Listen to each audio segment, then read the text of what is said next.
খুড়ো ভাবেন এগুলো প্রতিমা, ওগুলো প্রতিমা, অথচ কত তফাৎ। যেগুলো বিক্রি হয়ে গেছে সেগুলো নিয়ে এখন মণ্ডপে মণ্ডপে আনন্দ উৎসব, আর যেগুলো হয়নি সেগুলো ঢুকে যাবে ঘুপচি গোডাউনে, কালি ঝুলি মাখবে সারা বছর ধরে।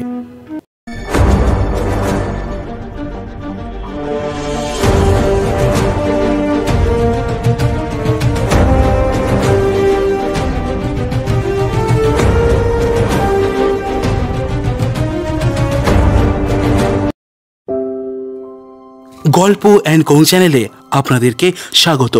বিভিন্ন স্বাদের গল্প প্রবন্ধ শুনতে আমাদের চ্যানেলটিকে ফলো করুন এবং সাবস্ক্রাইব করে পাশে থাকুন। আজ আপনাদের জন্য সিদ্ধার্থ সিংহের লেখা 3টি অনুগল্প। এই গল্পগুলি প্রথম প্রকাশিত হয়েছিল শারদীয়া তথ্য কেন্দ্র পত্রিকায় 2009 সালে।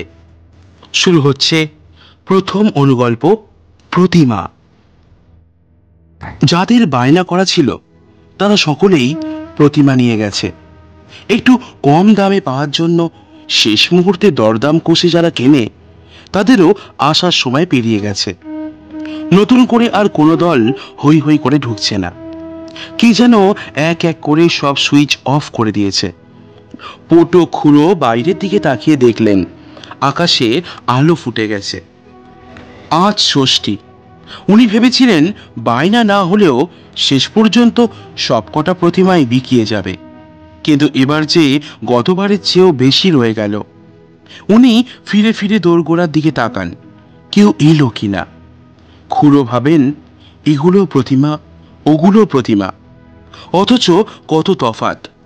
যেগুলো বিক্রি হয়ে গেছে সেগুলো নিয়ে এখন মণ্ডপে মণ্ডপে আনন্দ উৎসব, আর যেগুলো হয়নি সেগুলো ঢুকে যাবে ঘুপচি গোডাউনে, কালি ঝুলি মাখবে সারা বছর ধরে। তার একটা মাত্র মেয়ে, মা মারা যাওয়ার পর থেকে সেই সামলায় ঘরের খুঁটিনাটি সব। পুজোর এই কটা মাস দম ফেলার ফুরসত পান না তিনি, তাই ওই মেয়েই পুটলি বেঁধে খাবার পৌঁছে দিয়ে যায় দুবেলা। দেখতে দেখতে মেয়েটারও বয়স পেরিয়ে যাচ্ছে। ও সব বন্ধুই এখন ঘর কন্যা করছে, ছেলে মেয়ে সামলাচ্ছে। আর তার মেয়ে, তিনি কি কম চেষ্টা করেছিলেন? কিন্তু পার করতে পারলেন কই। জানালা দিয়ে রোদ ঢুকে পড়েছে ঘরে। পাশের বারোয়ারি মণ্ডপের মাইকে শোনা যাচ্ছে বোধনের মন্ত্র। উনি একবার প্রতিমাগুলোর দিকে তাকান, একবার দরজার দিকে। তাহলে এগুলো সত্যিই কেউ নিল না?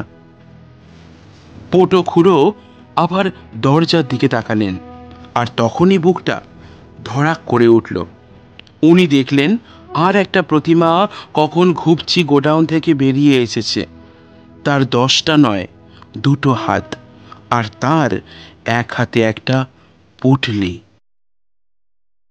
শুরু হচ্ছে সিদ্ধার্থ সিংহের লেখা 2য় অনুগল্প, সিঁদুর। শান্তকে দেখে দৌড়ে গিয়ে চিলেকোঠায় খিল তুলেছিল রিমি। শান্ত তখন রং চং মেখে একেবারে ভূত। ছুটে গিয়েছিল ওর পিছু পিছু। মাসির বাড়িতে ওর বন্ধু বলতে মাস্তুতো বোন আর বোনের এই বন্ধু। 3জনের বয়স পিঠোপিঠি, 7-8-এর পড়ুয়া।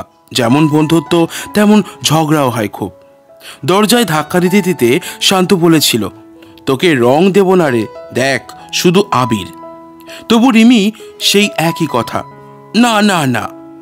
একসময় রিমি যখন বুঝলো ওকে রং না মাখিয়ে শান্ত এখান থেকে কিছুতেই যাবে না, তখন শান্তকে দিয়ে ও দিব্যি কাটিয়ে নিয়েছিল। ঠিক আছে, তাহলে এক গাদা না, একটুখানি দিবি। রাজি হয়েছিল শান্ত। ওকে দেখিয়েই 2 আঙুলে তুলে মাথায় দিয়ে দিয়েছিল লাল আবির। তারপরে ওর কানের কাছে মুখ নিয়ে চুপি চুপি বলেছিল, এটা কিন্তু আবির না, সিঁদুর। আর এক মুহূর্ত দাঁড়ায়নি রিমি। কি হয়েছিল কে জানে। ছুটে চলে গিয়েছিল বাড়ি। পেছনে পেছনে শান্তও গিয়েছিল। দরজা ততক্ষণে বন্ধ করে দিয়েছিল ও। জানালা দিয়ে উকি মেরে দেখেছিল বিছানায় উপুর হয়ে বালিশে মুখ গুজে ও খুব কাঁদছে। ওই দৃশ্য দেখার পরে সেই যে শান্ত ফিরে এসেছিল আর কোনোদিন অমুখ হয়নি। এতদিন বাদে ওর সেই মাস্তুতো বোন এসেছে। মেয়ের মুখে ভাতের নেমন্তন্ন করতে। কথায় কথায় উঠল রিমির কথা। বোন বলল, ও বলছিল রং দেওয়ার নাম করে তুই নাকি একদিন ওকে সিঁদুর পরিয়েছিলি, তাই ও আর কারো সিঁদুর তোলেনি সিঁথিতে। দেখা হলেই তোর কথা জিজ্ঞাসা করে। শুনেই রিমির জন্য মনটা হঠাৎ কেমন করে উঠল শান্তর। চোখ চলে গেল অনন্তে।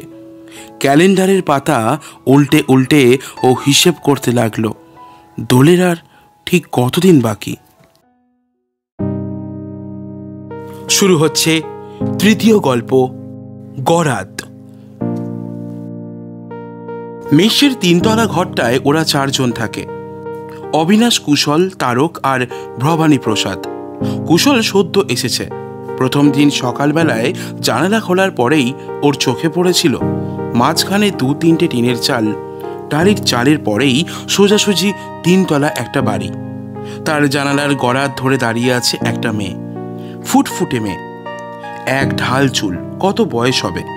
খুব বেশি হলে 16 কি 17। ওর খুব ভালো লেগে গিয়েছিল। ফার্স্ট ইয়ারে ভর্তি হয়েছে সে। পড়াশোনার জন্যই এখানে আসা, অথচ একটুও মন বসছে না তার।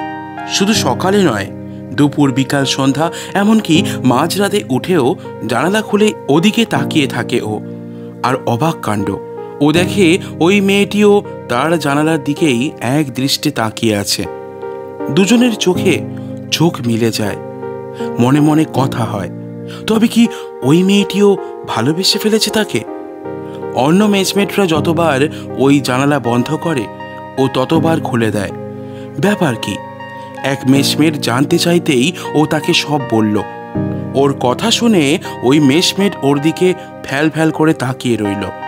তারপর বলল, তুই ভেবেছিস ও তোর দিকে তাকিয়ে থাকে? ধুর বোকা, ও তো সারাদিন ওভাবেই দাঁড়িয়ে থাকে। তুই জানিস না ওটা অ্যাসাইলাম হাউস? আমরাও প্রথম প্রথম ভেবেছিলাম ও বুঝি আমাদের দিকেই তাকিয়ে থাকে, পরে জেনেছি। তবে ও একেবারে বদ্ধ পাগল নয়, শান্ত পাগল।